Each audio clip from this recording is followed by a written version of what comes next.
Hello दोस्तों, नमस्ते। Welcome to my channel. देखिए, आज अपन ने पोइम स्टार्ट कर दी थी। पोइम में पहले पोइम ली है डैफोडिल्स।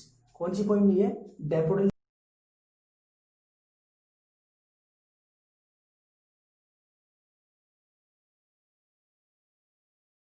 इंट्रोडक्शन में राय ये पोइम कब लिखी गई थी? रिटन 1804 में।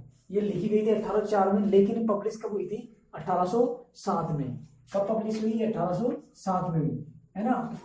लिखी 1804 में और पब्लिश 1807 में, यानी 3 साल बाद में ये पब्लिश हुई थी पोइम।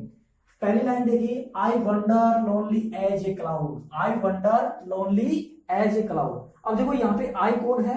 आई यहाँ पे खुद कवि है, वर्ड्सवर्थ। वो आई वंडर, वो कहता है कि मैं wander I lonely as a cloud. मैं अकेला क्या करता रहा? आकाश में घूमता रहा। आकाश में कहां पे घूमता रहा? एक क्लाउड। अब देखो यहाँ पे एक क्लाउड यानी बादल, आकाश में वो बादलों में अकेला घूमता रहा, यानी खुद स्वयं की कंपेयर किससे कर रहा है?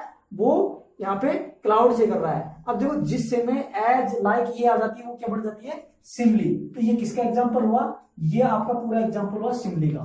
तो आपसे इसमें फिगर ऑफ स्पीच पूछ ले, तो ये किसका हुआ? सिमली का, है ना। तो देखिए यहाँ पे क्लाउड, अब यहाँ पे खुद, अब ये से आपको अंडरलाइन करके पूछ ले, यहाँ पे आई कौन है? आई पे यहाँ पे वर्ड्सवर्थ हिमसेल्फ है। यहाँ पे वर्ड्सवर्थ पोएट खुद है।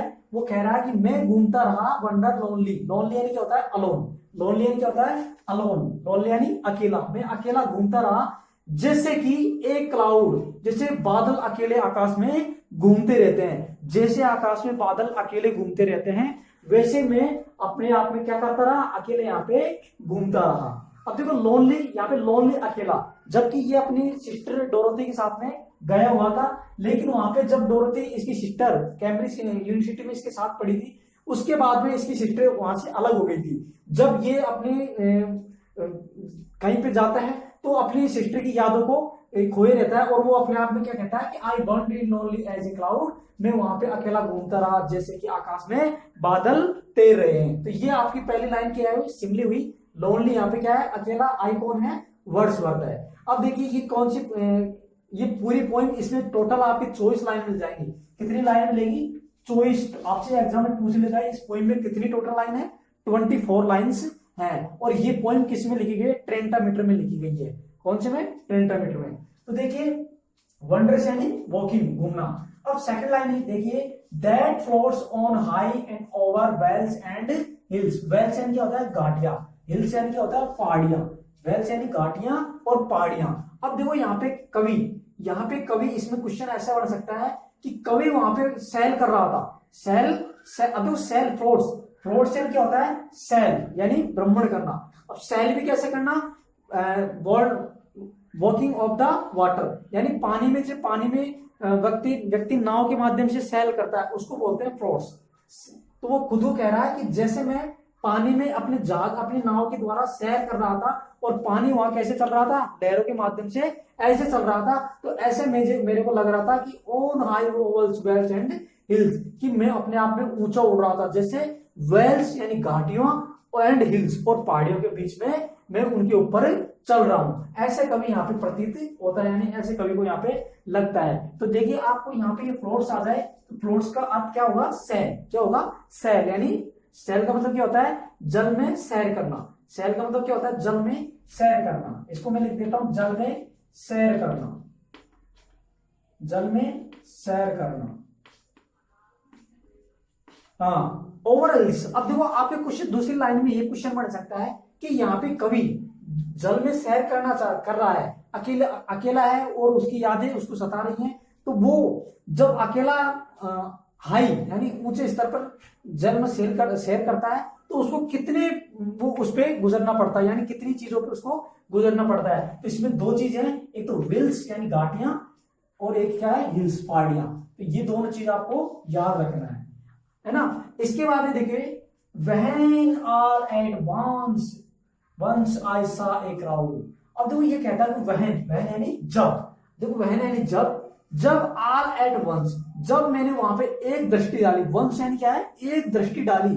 तो I saw a crowd, तो मैंने वहां पे क्या देख लिया? एक ही दृष्टि में बहुत सारी क्राउड देख ली। क्राउड यानी भीड़ देख ली थी। अब यहाँ पे क्राउड किसके लिए यूज हुआ है? डैफोडिल्स के लिए, किसके लिए, डैफोडिल्स के लिए यूज हुआ है। यानी मैंने एक ही दृष्टि में मारी और एक ही दृष्टि मैंने क्राउड देख लिया, यानी वहां पे बहुत सारी भीड़ देख ली। अब यहाँ पे क्राउड है, ये आपको मेटाफर के लिए यूज हुआ है। किसके लिए यूज हुआ है, metaphor, metaphor figure of speech of the metaphor. तो कौन सा यूज हुआ है, मेटाफर। तो देखिए इसमें अब ये टाइटल बन सकता है आपका क्या, कि इस पोएम में क्या मतलब एक ओरिजिनल टाइप इस लाइन को दे सकता है और इस लाइन को ऐसे पूछ सकता है, यानी इसको कैसे भी इसका सही लाइन क्या है, तो इसको ऐसे देखता है, व्हेन ऑल एट वंस सा आई ए क्राउड, और एक दे सकता है व्हेन ऑल, ये लाइन दे सकता है। तो अपना सही लाइन कौन सी, ये लाइन वेरी इंपॉर्टेंट है, इस पे याद रखना कि when all at once I saw a crowd, यानी मैंने एक ही दृष्टि में वहां पे क्या देख लिया, क्राउड, भीड़ देख ली थी। अब देखो भीड़ के लिए कह रहा है, भीड़ डैफोडिल्स की बात चल रही है यहाँ पे, है ना। अब नेक्स्ट देखिए, a host of the golden daffodils, a host of the golden daffodils, a host. अब देखो होस्ट किसके लिए चल रहा है, यहाँ पे होस्ट है, ये मेटाफर के लिए यूज हुआ है। किसके लिए यूज हुआ है, मेटाफर, इसके लिए यूज हुआ है मेटाफर ऑफ अ गोल्डन। अब देखो गोल्डन किसके बारे में बात कर रहा है, गोल्डन क्या थी वहां पे, गोल्डन थे वहां पे yellow of the flower of daffodils, यानी पीले फूल किसके थे, डैफोडिल्स के थे। तो वहां पे उनको क्या कह रहा है, किसकी किसके मेटाफर बताया जा रहा है, उसमें गोल्डन कही जा रही है, किनको, डैफोडिल्स को, कि वो फूल कैसे थे, येलो कलर के थे, येलो यानी पीले प्रकार के थे। एंड डैफोडिल्स, वहां पे क्या थे, बहुत सारे गोल्डन डैफोडिल्स वहां पे थे, और वो कैसे थे, ए होस्ट, ए होस्टेन क्या होता है, जैसे होस्टेन होता है मेजबान, यानी कोई अपने घर में कोई मेहमान आता है तो वो बहुत सारे आते ही इकट्ठे हो जाते हैं, तो उसी प्रकार मैं वहां पे क्या था, उनके लिए एक मेहमान था, ए होस्ट, ए होस्ट। अब देखो ए होस्ट कौन है वहां पे खुद कवि है, क्या है वहां पे, खुद कवि है। इसको वेरी इंपॉर्टेंट वर्ड है, ए होस्ट, ऐसा पूछ लिया जाए, ए होस्ट ऑफ गोल्डन डैफोडिल्स, तो वहां पे कवि क्या नाम है, यहाँ पे ए होस्ट कौन है, खुद कवि है, मेहमान। तो देखिए यहाँ पे, अब इसमें देखिए तुक देखिए आप, पहले यहाँ पे क्लाउड आया, फिर यहाँ पे क्या है, हिल्स, यानी इसको देंगे अपन ए, इसका अपन इसकी राइम स्कीम क्या देंगे, इसको ए, इसको दे देंगे अपन बी, और इसको दे देंगे क्राउड, क्राउड का तीसरा क्या है, क्राउड। देखो क्राउड और क्राउड मिला है ना, तो डी डी, तो ये इसको दे देंगे ए, इसको बी। अब डैफोडिल्स, हिल्स डैफोडिल्स, इसको क्या दे देंगे, बी। इसी प्रकार देखो ट्रीज ब्रिज, तो ये दोनों सेम है, तो इनको क्या दे देंगे अपन, सी, क्या दे देंगे, सी और सी। इसी प्रकार साइन का क्या हो जाएगा, लाइन, यानी इसका ए और इसका ए, वे बी, और यहां पे क्या हो जाएगा, वे का बे, यानी वे बे। ये आपकी राइम स्कीम चल रही है इस प्रकार। तो ये राइम स्कीम भी पूछ सकता है, किस प्रकार की राइम है, A B A B, C A B, फिर ए बी, ऐसे राइम स्कीम इसकी चलेगी। तो नेक्स्ट देखिए, beside the lake beneath the trees, वहां पे बहुत सारे क्या थे, बीनीथ द ट्रीज, यानी बिसाइड द लेक, लेक के बगल में, बिसाइड यानी लेक के, झील के बगल में, बीनीथ द ट्री, वहां पे बहुत सारे पेड़ उगे हुए थे। कहां पे थे, ट्री, बीनीथ यानी पेड़ों के नीचे थे, लेक यानी पेड़ों के नीचे क्या थी, झीलें थी, यानी पेड़ उसके अगल बगल में थे, और वहां पे क्या था, पानी थी, यानी पानी की वहां पे झील थी। Fluttering and dancing in the bridge, वहां पे फ्लटरिंग यानी क्या कर रही थी, मूविंग द वाइंड, ये डैफोडिल्स हिल रहे थे, किससे, हवा से हिल रहे थे।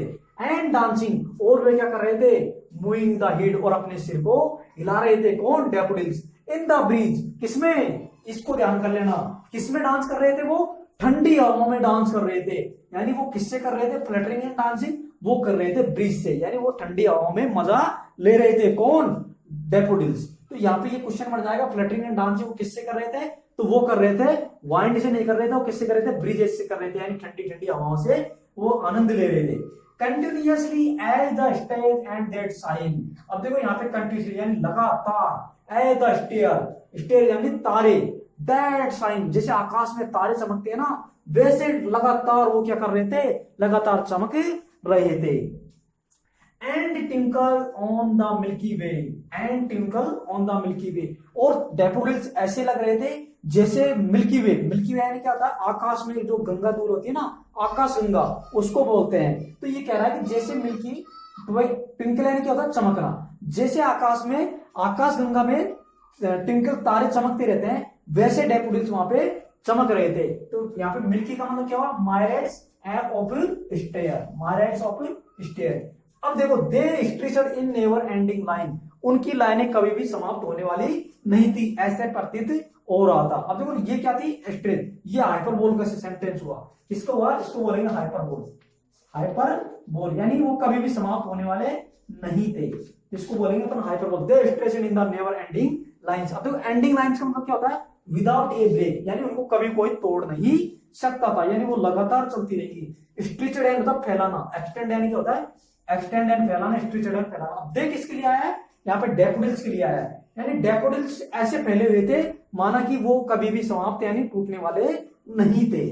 Along the margin of the bay, along, और वो किस किसी से सहारे पे थे, यानी बे, बे यानी खाड़ी, यानी वो जो उनकी बॉर्डर, मार्जिन होता है बॉर्डर, और वो अलोंग यानी सहारे खड़े हुए थे, जैसे बॉर्डर होती ना बे खाड़ी की, उसके नजदीक नजदीक वो उगे हुए थे, कौन, डैफोडिल्स। तो along the margin of the way, margin का मतलब क्या था, बॉर्डर, तो आपको याद रखना है मार्जिन यानी border. Thank you, like and share please my channel. Okay.